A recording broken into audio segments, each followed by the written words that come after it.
बिस्मिल्लाहिर्रहमानिर्रहीम। अस्सलाम वालेकुम dear students, welcome to my channel. आज हम डिस्कस करेंगे मैथ 641 की असाइनमेंट्स के सलूशन, जो कि आपके इस दफ़ा 2 असाइनमेंट्स आई हैं। तो आपने ध्यान से पहले देख लेना कि आपने किस तरह से अपनी असाइनमेंट चेक करनी है। तो सबसे पहले आपने अपना एलएमएस लॉगिन करना है और एलएमएस लॉगिन करने के बाद आपने अपने कोर्स में आ जाना है, जो कि आपका कोर्स है मैथ 641। अपने असाइनमेंट की टैब से अपनी असाइनमेंट की जो फ़ाइल है वो डाउनलोड नहीं करनी है, बल्कि आपने जाना है अपने अनाउंसमेंट सेक्शन में। जो आपके मैथ 641 के अनाउंसमेंट का सेक्शन है उसमें आपने जाना है और उसके ऊपर आपने क्लिक कर देना है।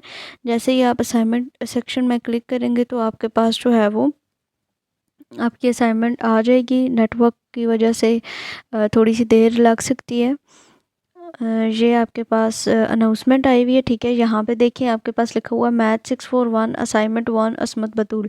2 इस दफ़ा असाइनमेंट्स हैं, एक है मैम असमत बतूल की और दूसरी जो है वो सर इमरान तालिब की है।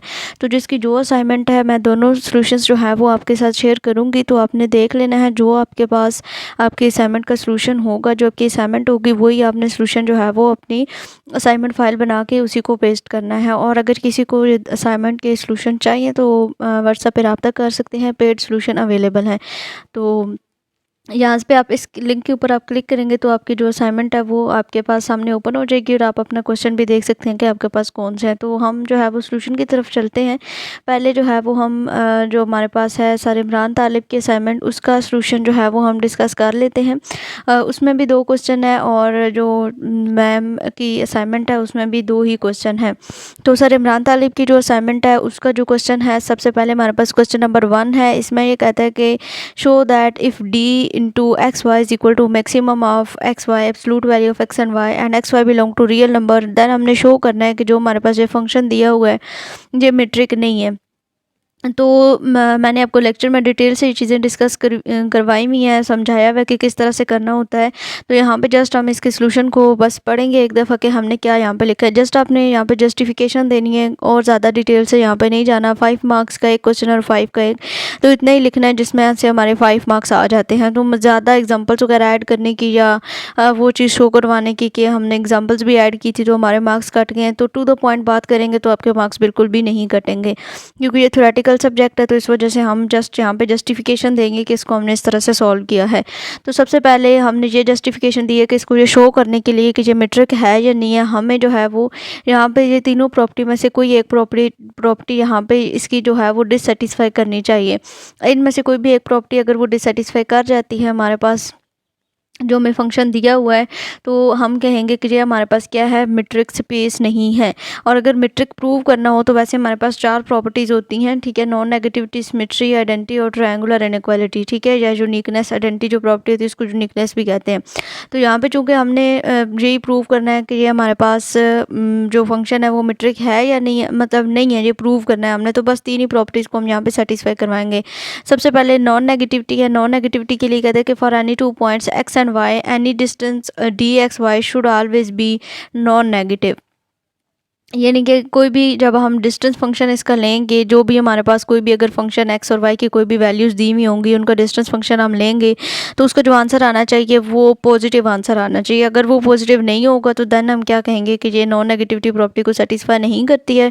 तो हम उसको ये लिख देंगे कि जो हमारी D1 है या M1 है वो होल्ड नहीं करती। उसके बाद आइडेंटिटी प्रॉपर्टी जो है उसको देख लेते हैं। The distance between the 2 distinct point should be positive, यानी कि इनके दरमियान जो भी डिस्टिंक्ट पॉइंट होगा वो पॉजिटिव होना चाहिए। तो ये पॉजिटिव कब होगा, अगर एक्स एंड वाई दोनों डिस्टिंक्ट होंगे और इन दोनों में से कोई एक ग्रेटर वैल्यू होगी, absolute value, and therefore d x y will be strictly positive. और अगर ये इस तरह की प्रॉपर्टी को सेटिस्फाई करेगा तो हम कहेंगे कि ये हमारे पास क्या है, इस प्रॉपर्टी को सेटिस्फाई करता है। उसके बाद ट्रायंगुलर इनइक्वालिटी, मोस्ट इंपॉर्टेंट जो प्रॉपर्टी है हमारे पास वो ट्रायंगुलर इनइक्वालिटी की है। तो इसमें हमने क्या करना होता है, हमारे पास 3 फंक्शन आ जाते हैं। D into X Z is less than equal to D x Y plus D Y Z. इन तीनों फंक्शन जो हमारे पास ट्रायंगुलर इनइक्वालिटी है, इसमें हम सपोज कर लेंगे, मतलब ये प्रूव करने के लिए कि इसको सेटिस्फाई करती है या नहीं करती है, हम क्या करेंगे कि यहाँ पे कोई भी वैल्यूज़, जहाँ पे आप अगर चेंजिंग करना चाहे तो इन वैल्यूज़ को आप चेंज कर सकते हैं। आप एक्स की जगह पे और वाई की जगह पे और जेड की जगह पे कोई और वैल्यूज इनकी, जैसे कि मैंने 1, 2 और -1 लिया, आप एक्स की वैल्यू -1 ले लें, जेड की जो है वो 1 ले लें, वाई की कोई और वैल्यू रख लें। तो इस तरह से करके आप अपनी अपनी असाइनमेंट चेंज कर सकते हैं ताकि आपकी असाइनमेंट में कोई कॉपी पेस्ट का जो है वो मसला जो है वो ना आए। तो हमने सिंपल क्या किया, इन तीनों वैल्यूज़ को, ये जो हमारे पास ट्रायंगुलर इनइक्वालिटी थी इसमें जो है वो हमने इसको पुट कर दिया है। एक्स की जगह पे हमने 1 पुट किया है, वाई की जगह पे हमने 2 और जेड की जगह पे -1 पुट किया है। और इनमें से मैक्सिमम वैल्यू जो है वो हमने ले ली है दोनों पॉइंट्स में से, ठीक है, क्योंकि हमने हमारे जो क्वेश्चन है उसमें दिया हुआ कि ये मैक्सिमम ऑफ एक्स वाई हमने यहाँ पे लेना है। तो ये सॉल्व करने के बाद हमारे पास कहते हैं कि over the triangular inequality state that d x z should be less than or equal to D x Y plus D Y z. तो इस केस में अगर हम इसकी वैल्यूज़ को पुट करें तो जो हमारे पास डी एक्स जेड है वो हमारे पास आंसर क्या आया, 1 आया, और बाकी जो डी एक्स वाई और डी वाई जेड है वो 2 है दोनों, तो 2 + 2 हमारे पास क्या हो जाएगा 4, मतलब कि वो तो वैल्यू बड़ी हो गई है। इट्स मीन कि ये जो हमारे पास इक्वेशन है, जो फंक्शन दिया हुआ है, ये ट्रायंगुलर इनइक्वालिटी को सेटिस्फाई नहीं करता, तो दैट्स वाई हम इसको कहेंगे कि ये हमारे पास क्या मेट्रिक नहीं है। उसके बाद नेक्स्ट हमारे पास क्वेश्चन है जी, show that an open ball of radius 0 is less than R and R is less than equal to 1 in the discrete matrix space contain only its centre. हम डिस्क्रीट मैट्रिक स्पेस के बारे में detail से अपने lecture में discuss कर चुके हुए हैं, तो यहाँ पे जस्ट हम जो है वो क्या करेंगे, इस सोल्यूशन को देखते हैं। इन discrete metric space the distance between the any 2 distinct point is always 1। ठीक है, ये चीज़ हमने लेक्चर में भी पढ़ी थी कि जो डिस्टेंस होता है एनी 2 पॉइंट्स के दरमियान में डिस्क्रीट मैट्रिक स्पेस में वो हमेशा 1 होता है। तो यहाँ पे जो हमें ओपन बॉल दी हुई है उसका रेडियस 0, उसका जो रेडियस है वो 0 और 1 के दरमियान है।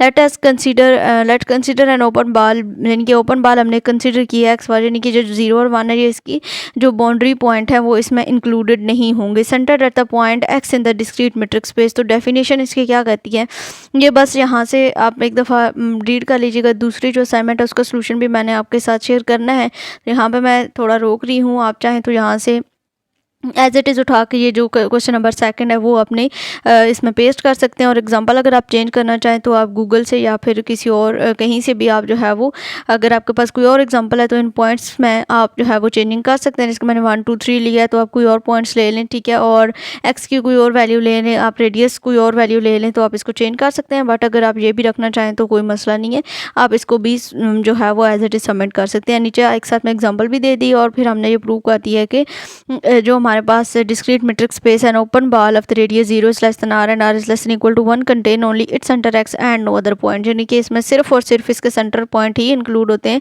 इसके अलावा कोई अदर पॉइंट इसमें इंक्लूड नहीं होते हैं। तो ये हमारे पास थी जी सर इमरान तालिब की असाइनमेंट। जिन स्टूडेंट की ये असाइनमेंट है वो अपनी असाइनमेंट का सोल्यूशन जी सेम टू सेम लिख सकते हैं, जो चेंजिंग्स बताई हैं वो भी साथ में कर सकते हैं। अच्छा जी, दूसरी असाइनमेंट पे आ जाते हैं। दूसरी असाइनमेंट है हमारे पास जी मिस असमत बतूल की असाइनमेंट। इसके क्वेश्चन नंबर 1 है कि show that the following distance function define a metric on C, यानी कि complex number A B space of the continuous function, यानी कि कंटिन्यूस फंक्शन की एक स्पेस हमें दी हुई है ए बी, और साथ में एक फंक्शन भी दिया हुआ है D F of G is equal to A to B, यानी कि लिमिट पॉइंट है F of X minus D of X D X and B is greater than equal to A. तो सबसे पहले इसको ये शो करवाने के लिए मैंने आगे आपको बताया था कि हमारे पास बेसिक 4 प्रॉपर्टीज होती है, नॉन नेगेटिविटी, आइडेंटिटी या फिर uniqueness and symmetry and triangular inequality. इन तीनों को हमने जो है वो प्रूव करना है। तो अब हमारे पास जो फंक्शन दिया हुआ है सेम हमने वही, नॉन नेगेटिविटी में क्या होता है कि जो हमारा जो फंक्शन दिया हुआ है वो हमारे पास क्या होना चाहिए, ग्रेटर दैन इक्वल टू 0 होना चाहिए, मींस के पॉजिटिव होना चाहिए। उसके बाद आइडेंटिटी का भी हमने बता दिया था कि दोनों अगर आइडेंटिकल या सिमेट्रिक होंगे, दोनों इक्वल होंगे, तो उसका आंसर क्या आएगा हमारे पास 0। और सिमेट्री प्रॉपर्टी में दोनों फंक्शन का जो डिस्टेंस है, यानी कि f of g and g of f दोनों इक्वल आने चाहिए। फिर उसके बाद ट्रायंगुलर इनइक्वालिटी है, इसमें भी 3 पॉइंट्स पर हम ले लेंगे। पीछे तो हमारे पास एक्स वाई था, तो जहाँ पे हमारे पास चूंकि एफ और जी है तो साथ में तीसरा जो पॉइंट है वो हमने एच यहाँ पे कंसीडर कर लिया है। तो सारी प्रॉपर्टीज़ को वेरीफाई करना है, नॉन नेगेटिविटी को, आइडेंटिटी को, सिमेट्री को और ट्रायंगुलर इनइक्वालिटी को। बाकी तीनों तो बिल्कुल सिंपल सी हैं। सिमेट्री प्रॉपर्टी में आपने 3 जो है वो फंक्शन लेने हैं। तीसरा फंक्शन आपके पास क्या आ जाएगा, एच का फंक्शन आ जाएगा, उसको हमने पहले लिख लिया है। उसके बाद फिर सिंपल जो है वो जी ऑफ एक्स को प्लस भी कर दिया, माइनस भी कर दिया, और यहाँ से जो है वो हमारे पास 2 इक्वेशंस बन जाएंगी, and less than equal to it's mean कि ये चारों प्रॉपर्टीज़ को होल्ड करता है। चूँकि हमने प्रूव भी यही करना था, ये चारों प्रॉपर्टीज़ को सेटिस्फाई करना चाहिए, तो इट्स मीन कि हमारे पास क्या है, हमारे पास एक मैट्रिक्स स्पेस है। उसके बाद क्वेश्चन नंबर 2 है कि prove that the derived set of G, यानी कि सेट ऑफ इंटीजर हमारे पास क्या होता है, एम्प्टी होता है। इसका जो सॉल्यूशन है, हमें कहते हैं कि ये प्रूव करने के लिए कि जो हमारा सेट ऑफ इंटीजर्स है वो एम्प्टी है, वो need to show that there are no limit point in G. अगर वो एम्प्टी है तो मीन्स कि उसमें कोई भी लिमिट पॉइंट्स जो हैं वो नहीं होने चाहिए। Limit point of a set is a point. Limit point क्या है? लिमिट पॉइंट की डेफिनेशन यहाँ पे ऐड कर दी है, अगर आप भी करना चाहें तो वेल, अगर नहीं तो आप बेशक इस लाइन को स्किप भी कर सकते हैं। सिंपल, आप ये स्टार्टिंग की लाइन लिखे, आप आगे ये लिख सकते हैं कि let's assume there exist a limit point x, यानी कि पहले इफ़ एंड ओनली इफ की कंडीशन हम लगा के यहाँ पे देखेंगे कि अगर हम ये कहें कि यहाँ पे हमारे पास लिमिट पॉइंट एग्जिस्ट करते हैं तो फिर हमारे पास उसकी नेबरहुड क्या बनेगी, और अगर ये हमारा जो अजम्पशन है वो क्या होता है, फॉल्स हो जाता है, तो फिर एट द एंड हमारे पास क्या आएगा कि यहाँ पे कोई भी लिमिट पॉइंट एग्जिस्ट नहीं करते हैं, तो इट्स मीन कि जो हमारा सेट ऑफ इंटीजर है वो क्या होगा, एम्प्टी होगा। तो लिमिट पॉइंट की डेफिनेशन हमारे पास सबसे पहले है every neighbourhood of that point contain eight least one point of the set other than the point itself, यानी कि दूसरे पॉइंट्स के साथ भी, इसके अपने पॉइंट्स के अलावा दूसरा जो उसके साथ नेबरहुड होगा उसका भी कोई एक पॉइंट इसमें इंक्लूडेड होता है। Let's assume that there exist a limit point x in g, this mean that for every neighbourhood of x there exist at least one point of g other than x in that neighbourhood. यानी कि ये चीज़ जो हमने limit point की definition ऊपर लिखी है ना, उसी को यहाँ पे हमने अप्लाई कर दिया कि यहाँ पे जो हमारे पास जी है उसका एक लिमिट पॉइंट एक्स एग्जिस्ट करता है। अब इस जो हमारे पास एक्स है इसको हमने कंसीडर कर लिया है कि ये हमारे पास एक आर्बिट्री पॉइंट है। We can choose a neighbourhood around x such that it include all other integer, यानी कि यहाँ पे हमने कोई भी नेबरहुड एक्स के साथ ले ली है, x minus 0.5 and x plus 0.5, where a b denote an open interval from a to B, यानी कि यहाँ पे ए टू बी हमारे पास एक ओपन इंटरवल भी एग्जिस्ट करेगा। Since x is an integer there are no other integer within this interval, यानी कि इस इंटरवल में और कोई इंटीजर नहीं है, और अगर इंटीजर्स नहीं, इंटरवल नहीं है तो मीन्स कि यहाँ पे कोई लिमिट पॉइंट भी जो है वो नहीं होंगे इन एक्स की नेबरहुड में। This contradicts our assumption that x is a limit point of G because we found a neighbourhood around x where there are no other points of G, यानी कि जस्ट हमने x के around neighbourhood हमने find किए हैं, जी के कोई और पॉइंट्स नहीं हैं, तो एट द एंड हमारे पास यही सॉल्यूशन निकल करके आता है कि यहाँ पे हमारे पास जी के कोई भी नेबरहुड पॉइंट नहीं होंगे, तो जो ड्राइव्ड सेट ऑफ जी है वो हमारे पास क्या है, एम्प्टी है। तो ये आपके पास है जी मिस असमत बतूल की असाइनमेंट। आई होप सो कि आपके लिए ये लेक्चर या वीडियो काफ़ी हेल्पफुल रही होगी। उम्मीद करती हूँ कि आप जो है वो इसको सॉल्यूशन को जो मैंने आपको चेंजिंग्स बताई हैं वो करके इसको सबमिट करेंगे, और ये चीज़ ध्यान में रखते हुए कि आपकी असाइनमेंट में असमत बतूल की है या फिर डॉक्टर इमरान तालिब की है। कल को अगर किसी स्टूडेंट के मार्क्स 0 आते हैं तो उसका ज़िम्मेदार वो खुद होगा, क्योंकि उसने अपनी असाइनमेंट जो है वो ठीक तरीके से चेक करके सबमिट नहीं की होगी। तो अगर आपने चैनल अभी तक सब्सक्राइब नहीं किया तो कर दें, मज़ीद इसी तरह के हेल्पफुल लेक्चर्स जो हैं वो आपको मिलते रहेंगे। मिलेंगे अपने किसी और लेक्चर के साथ, तब तक के लिए अल्लाह हाफ़िज़।